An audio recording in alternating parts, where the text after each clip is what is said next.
சிறுகடிக்க ஆசை சரியில்ல. அடுத்து வர எபிசோட்ல நம்ம நேத்து இருந்துட்டு ரவிக்கு இப்போ எல்லா உண்மையும் தெரிஞ்சிருச்சு. அவன் எப்போ வேணாலும் நம்ம ரெஸ்டாரண்ட்டு கிளம்பி போயிட்டே இருக்கலாம். அதனால் நம்ம குமாரை தான் பிடிக்கணும் அப்படின்னு சொல்லிட்டு குமாரை வந்து மீட் பண்ணுறாங்க. உங்களுக்கு பழையபடி ரவியோட இடத்தவே நான் உங்களுக்கு கூடிய சீக்கிரமாகவே கொடுத்துட்றேன். நீங்கள் அந்த ஸ்ருதியோட ரெஸ்டாரண்ட்டை விட்டு நீங்கள் நம்ம ரெஸ்டாரண்ட்டுக்கு வரணும். ஸ்ருதி கொடுக்குறதோட நான் 2 மடங்கு சேலரி அதிகமாகவே கொடுக்குறேன் அப்படின்ற மாதிரி வந்து சொல்கிறாங்க.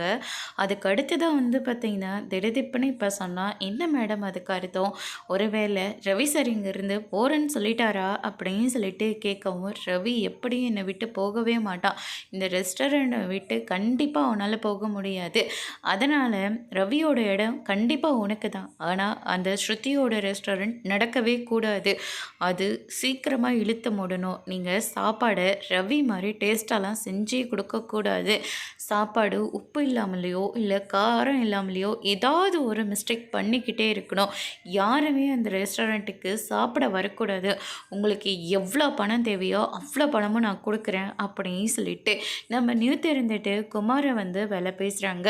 அதுக்கடுத்து தான் வந்து பார்த்திங்கன்னா கூடிய சீக்கிரமாக எனக்கே தனியாக ரெஸ்டாரண்ட் ஆரம்பிக்கணும்னு தான் ஆசை மேடம், ஆனால் ஸ்ருதி மேடம் எனக்கு நல்லாவே ஹெல்ப் பண்ணிகிட்ருக்காங்க, இப்போ நீங்கள் அதை விட பல மடங்காக ஹெல்ப் பண்ணுறதா சொல்கிறீங்க, செய்யாமல் இருப்பேனா அப்படின்ற மாதிரி வந்து சொல்லிடுறாங்க.